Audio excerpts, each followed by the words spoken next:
Hi everyone. கட்பிட்டியை உலுக்கிய மிக பெரும் சோகமாக மகளை காப்பாற்றச் சென்ற தந்தை நீரிலே மூழ்கி உயிரிழந்த சம்பவம் பதிவாகியுள்ளது. திருமணமாகி 20 நாட்களே ஆன 22 வயதுகளை உடைய ஃபாத்திமா அஃப்சானாவும் நீரில் அடித்து செல்லப்பட்ட நிலையில் நேற்று இரவு 9 மணி வரைக்கும் மீட்கப்படாத நிலையே காணப்படுகின்றது. 42 வயதுகளையுடைய முகமது ஃபரீன் என்பவரே உயிரிழந்திருந்தார். இந்த சோகமான சம்பவம் நேற்று கட்பிட்டி பிரதேசத்திலே இடம்பெற்றிருந்தது. இது தொடர்பாக பார்ப்பதற்கு முன்னர் தனியொருமை யூடியூப் சேனலை சப்ஸ்கிரைப் செய்யாதவர்கள் சப்ஸ்கிரைப் செய்து உங்கள் ஆதரவை வழங்குங்கள்.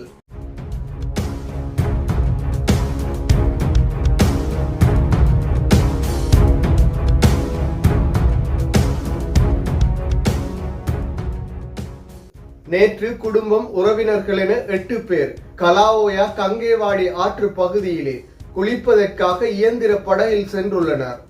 இயந்திர படகிலே சென்று கங்கேவாடி பகுதியிலே குளிக்கும் பொழுது கூக்குரல் சத்தங்கள் கேட்டுள்ளது.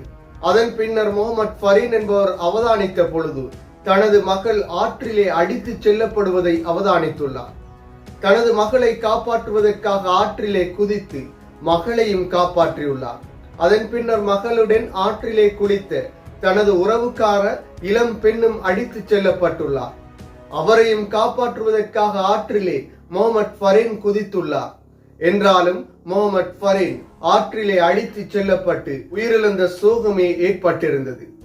அதே போன்று ஆற்றிலே அடித்து செல்லப்பட்ட 22 வயதுகளையுடைய திருமணமாகி 20 நாட்களேயான ஃபாத்திமா அஃப்சானாவும் நீரில் அடித்து செல்லப்பட்டிருந்தார்.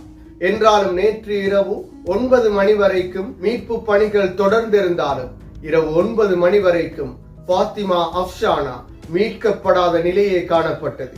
இந்த சம்பவத்திலே கட்பிட்டி பிரதேசத்தை சேர்ந்த முகமது ஃபரீன் உயிரிழந்ததுடன் கட்பிட்டி வன்னிமுந்தல் முகமதியா புரத்தை சேர்ந்த ஃபாத்திமா அஃப்சானாவே இவ்வாறு காணாமல் சென்றிருந்தார்.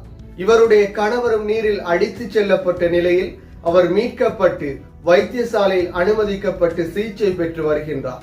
எனவே கட்பிட்டி மாத்திரமன்றி இலங்கை பூராகவும் இந்த சம்பவம் மிக பெரும் சோகத்தை ஏற்படுத்தியுள்ளது. எனவே கடலிலோ ஆற்றிலோ குளிக்கும் பொழுது மிகவும் அவதானமான முறையில் குளிக்க வேண்டும். எமக்கு தெரியாத இடங்களில் குளிப்பதை முழுமையாக தவிர்த்து கொள்ள வேண்டும். இவ்வாறான சோகமான சம்பவங்கள் இலங்கையில் தொடர்ச்சியாக நீரிலே அடித்து செல்லப்படுவதன் ஊடாக நீரில் மூழ்குவதன் ஊடாக உயிரிழப்பு சம்பவங்கள் தொடர்ச்சியாக இடம்பெறுகின்றது. எனவே ஃபாத்திமா அஃப்சானாவை தேடும் பணிகள் இன்று காலையிலிருந்து ஆரம்பிக்கப்பட்டுள்ளதாக கூறப்படுகின்றது. மீண்டும் ஒரு வீடியோ பதிவில் சந்திக்கும் வரை தனியொருமை யூடியூப் சேனலை சப்ஸ்கிரைப் செய்யாதவர்கள் சப்ஸ்கிரைப் செய்து உங்கள் ஆதரவை வழங்குங்கள்.